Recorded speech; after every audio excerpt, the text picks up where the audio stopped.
Recently, I uploaded a video of ranking active bosses in Silksong, and you guys seems to really like it. So here I am today ranking Silksong's Act 2 bosses based on my experience, the number of times I died, and the time it took me to defeat each of the bosses. And if you don't know, I haven't played the original Hollow Knight. In fact, I hadn't played any game for past few years, and somehow I ended up playing Silksong.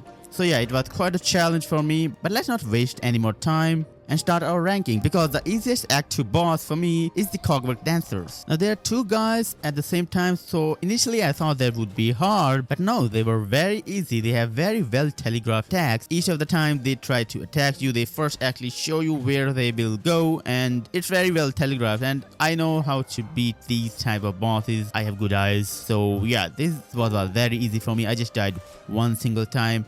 The fight itself was really fun, the background music, the way we dodge, it was really fun, but it was very easy fight. Even on my second playthrough, I just died one single time, so they were not hard. I know there are a few people who really think they were a little bit hard, but for me, when I reached Act 2, I thought they would be a greater challenge. They were the first Act 2 boss. I was expecting more from them, but yeah, they were simple fights. There were 4 phases, but all they do is just simple attack, same attack every single time.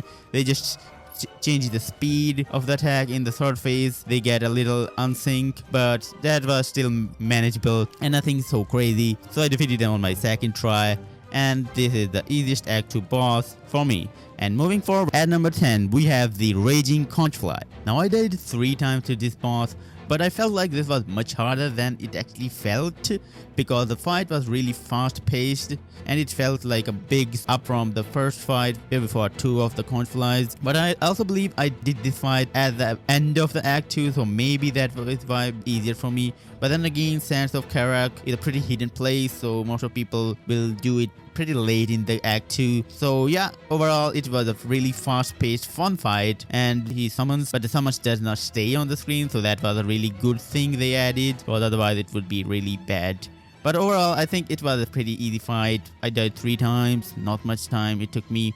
The run back was easy. The hardest thing about this boss is actually that Sands of Karak parkour, which really pissed me off quite a few times, and I actually went back and then come back again to finish it off, and then I got to fight with this boss. So yeah, I would say the fight was fun, a bit challenging, but at the same time it was pretty easy. And now let's move forward for our 9th hardest boss in Act 2, which is the, that big booty guy, the Chef Lugoli, or the disgraced Chef Lugoli. I think this is the only fight where if you even die, you will not get angry or you will not feel any bad. In fact, you will laugh at how you died because of his booty. And I think that attack is the one that makes the fight fun.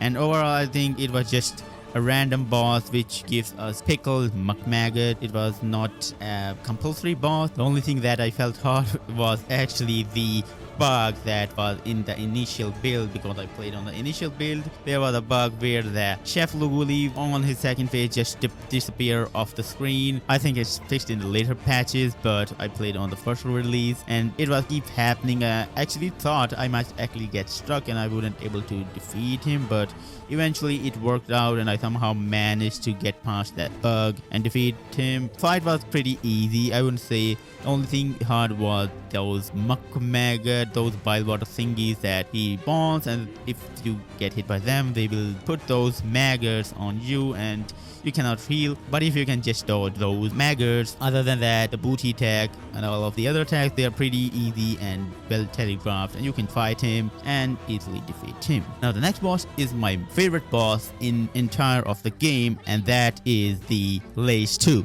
Now, I know a lot of people would disagree with me for putting her that low, because she does seem to be a challenging fight, but for me, it was a fun fight. In fact, she was so fun that I actually decided to do her without using my red tools. You know, the sword versus sword fight. And even then, it wasn't hard for me. I just died 7 times, even though she was a very late Act 2 boss. And I was expecting more from her, but still, she was really fun. And I would, if I have to rank the most fun bosses, I would rank her in top 2 or 3 at least for the entirety of the game. She's got really good moves, and it feels like a really dance type of fight where she attacks and we dodge, we can do parry and all of that stuff. She was just a perfect fight with perfect background music, the perfect environment, and I really love that fight. I just wish it was a little harder, but I think it's fine, because the next boss is actually one of my least favorite, most hated bosses, and that is the Brood Mother. This was a very annoying fight because of one thing, that is that sticky substance that will hold you on the ground and you just get stuck, and I just feel really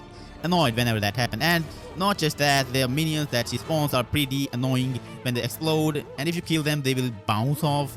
That was really annoying for me. And the environment was also smelly, and the background music was also just mid. I don't know, for some reason I just didn't like that fight. It was so annoying, and whenever any boss spawns minions, I just start to hate it because of that, you know, with the beach fly. And then this Brood Mother, she was also similar. She will spawn, she will have those sticky stuff. I just didn't like that fight, and I did died 9 times to her. That was also a lot of death. If we talk about the fight, she has got 2 phases with 2 attacks. In the first phase, she will just leap onto you, and that is the only attack apart from those spawnings. And in the second phase, she will have that tushum phase where she will just hit up and down. I just don't know what good in this fight. I just didn't like that fight. It was boring, nothing so fun in it. And I think enough of the Brood Mother. Let's move forward, because next up we have an interesting boss, which is the Grand Mommy, the final boss of the Act 2, the Grand Mother Silk. Now, on my first attempt, I defeated her after my second try.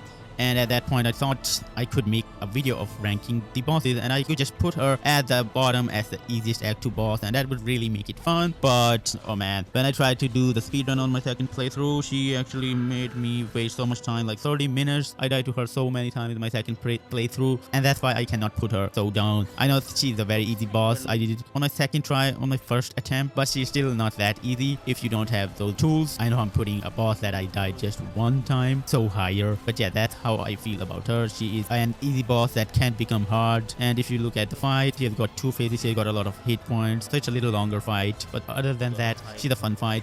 Background music is unique, and of course the environment, you know, it's the final boss, the monarch that has taken over the Farloom. So yeah, at number 6 we have the Grandmother Silk. Next up we have Father of the Flame, and this is actually a really easy boss, but there's one thing that happened to me and I'm ranking it that hard, and that is on the first build, the double jump. It has some kind of buggy stuff where when you try to double jump, it will just randomly float and you just don't know what will happen. It just made it so hard to dodge those wisp fires, because other than that, there's nothing hard about this fight. Now with the newer releases, that bug is fixed, and now I think this boss is much easier. If I have to put it now and try it, then I think it will be close to 10, maybe 9, because it's just so easy. You just know when to dodge, just press and double jump to dodge. So basically it's a simple boss. It was just hard because I played it on the initial build. Otherwise, an easy boss. Next up at number 4 is the second Savage Beast Fly. Now if you have watched my previous video, you know how much I hate this boss, but this time it is on number 4th, and that is only because I actually cheated it. Otherwise, I think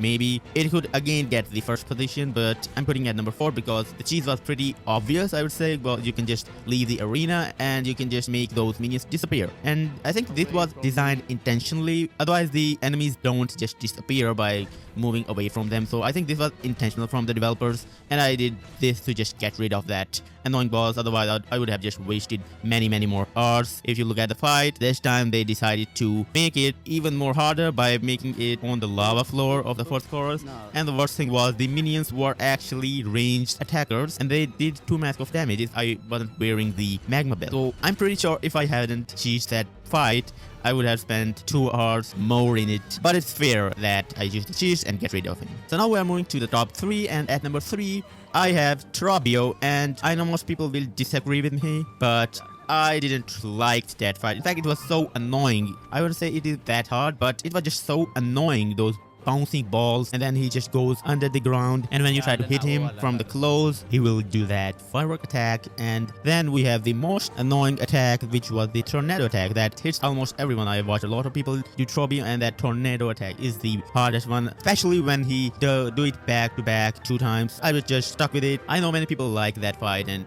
I personally do like that character trophy and the environment and the music, all of that was actually great. Maybe it was just hard for me, that's why I don't like it that much. But overall, I don't find that fight fun to play. It took me almost an hour to defeat him and a lot of death, but eventually I defeated him. I wouldn't say it took me that long, but still 1 hour is quite a lot of time. So let's move forward to our number 2 boss, which is actually not a serious boss, it's just a side boss that you can actually try, and that is Chakra. Okay, let's hold on a minute. This boss kicked my ass so many times. Chakra, I mean, she is the map seller, and it was just so fast. Like, I was keep dying to her within 10 to 20 seconds. Like, there was literally no fight for like my first 10 to 15 tries. I just don't know what to do. She's just so fast. She just teleports from one way to other and then shoots her rings, and I just had no idea how to beat her. Luckily, we came straight from where we died, so the run back was very small. Like, there was no run back at all. But the fight itself took me 40 minutes to defeat her and 28 deaths. Now this is the highest amount of deaths. Even the number 1 doesn't have that many deaths, but because of the run back we are putting it at number 1. We'll come to that in a moment. For now, let's focus on Chakra. And Chakra, problem with her was she was so fast. At first I thought, how am I supposed to defeat her? Like,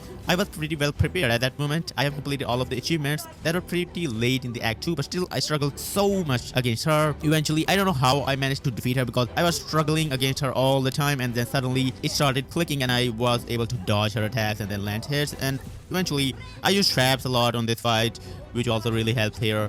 But I think this was a very hard boss, and now it's time to move to the number 1 boss, and this is a really annoying, hated, I think the most hated boss in the game, and that is the Growl the Great. Now, everyone knows that this boss has the longest run back in the entire of the game, and it was actually so long that I had to actually go to Google and take help, and that helped me get that second bench, because otherwise I'm pretty sure I was never gonna find that bench. I was touching close to that initial fake bench. I would have never found up that bench by myself, so that was the first help that I took from the Google. And then, even with that help, I had to cheese that boss, right? Because even with that shorter run back, it was still quite long, and not just the run back, it was those 5 waves of enemy, the gauntlet. Oh boy, what were they thinking when they decided to do this? Like 5 waves, and by that time I always lost a lot of mask, and I always get those maggots, and they are the worst debuff ever in a game, where I cannot heal, and even if I heal I will not get my heal. So everything was so frustrating with this fight, and everyone really hates this boss because of this. But I do think maybe I shouldn't have cheated that boss. I could have gotten a truer experience, but then I would have to spend 2 more hours, and I don't know I want to spend 2 extra hours on a single boss. So I just decided to use my Wishfires and just sit right to the edge of the screen where none of his attacks or his minions attack would land. And it took me 6 minutes for this fight, but I eventually made it out with 1 mask, and that is how I defeated Growl the Great and completed the act 2, and I finally got ready to move to the final act of the game. And if you guys want, I will make the same ranking video of the final act bosses like this. And if you're watching at this point, thanks for watching, and I will see you guys in the next video. Make sure you subscribe the channel, because I really need subscribers at the moment, and like the video or comment it out so we can maybe have a little chit chat. And see you guys in the next video. Bye bye.